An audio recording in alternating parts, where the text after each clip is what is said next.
The Whispering Shadows. In the quiet village of Eldermist, something sinister lurked beneath the surface.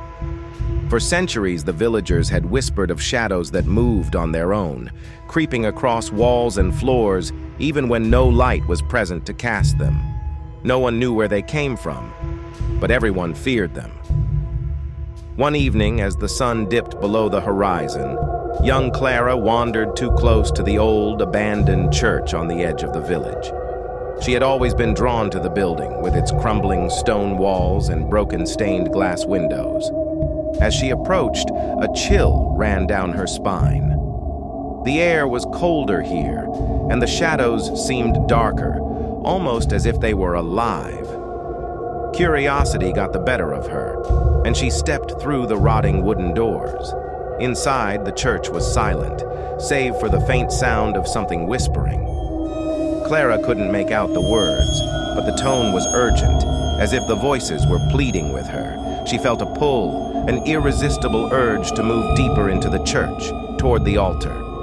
As she reached the front of the church, the whispering grew louder, the words clearer. "Join us.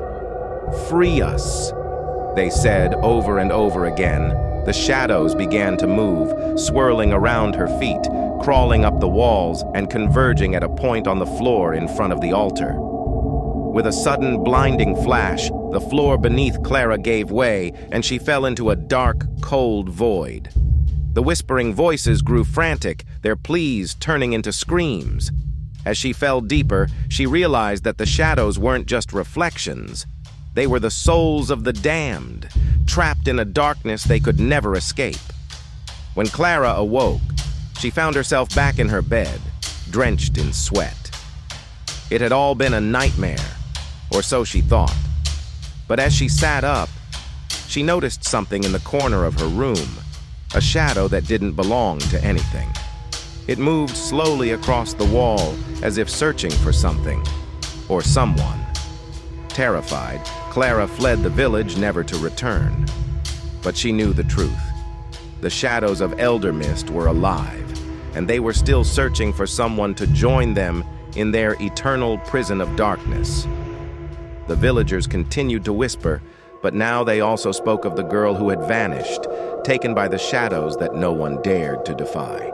And so the shadows remained, waiting for the next soul to wander too close, to listen to their whispers, and to join them in the endless night.